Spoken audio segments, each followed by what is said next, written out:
Hello, ഇന്ന് evening snack എന്താക്കും എന്നുള്ള കൺഫ്യൂഷൻ ഇരുന്നപ്പോഴാണ് ഓട്ടട ഉണ്ടാക്കാനൊരു പ്ലാൻ തോന്നി. അങ്ങനെ അതിന് വേണ്ട മാവ് ഉപ്പും ചേർത്തിട്ട് തേങ്ങയിലേക്ക് മറയൂർ ശർക്കര നാട്ടിൽ നിന്ന് അമ്മ കൊടുത്ത് വിട്ടതാണ് കേട്ടോ. കുഞ്ഞിന് എന്തെങ്കിലുമൊക്കെ ഉണ്ടാക്കി കൊടുക്കാൻ നല്ലതാണെന്ന് പറഞ്ഞിട്ട് അത് ആഡ് ചെയ്തു.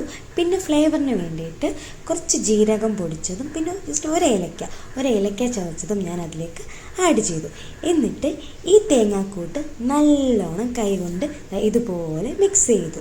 അതിനുശേഷം ഒരു പാൻ ചൂടാക്കി അതിലേക്ക് നമ്മുടെ ഓട്ടട മാവ് ഒഴിച്ച് നല്ലോണം ചുറ്റിച്ച് രണ്ട് സൈഡും നല്ലോണം വേവിച്ചിട്ട് അതിലേക്ക് നമ്മുടെ ഈ തേങ്ങാക്കൂട്ട് ഇങ്ങനെ സ്പ്രെഡ് ചെയ്ത് നല്ല ഈവനാക്കി സ്പ്രെഡ് ചെയ്തിട്ട് ഒന്നുകൂടെ ചൂടാക്കി ഇതുപോലെ നല്ലോണം മടക്കി നമ്മുടെ പ്ലേറ്റിലേക്ക് ആക്കി ഇതുപോലെ ഒരു 5-6 ഉണ്ടാക്കി. അതിനുശേഷം നല്ല ചൂട് കട്ടൻ ചായ ഇതുപോലെ ഉണ്ടാക്കിയിട്ട് കുഞ്ഞാവയ്ക്ക് കൊടുത്തു. അവൾക്ക് ഒരുപാട് ഇഷ്ടമായി കേട്ടോ. എന്നൊക്കെ പറഞ്ഞാൽ ആ ഒരു സൈൻ കിട്ടിയ അതിനർത്ഥം ഓക്കെ ആണെന്ന്. ബൈ.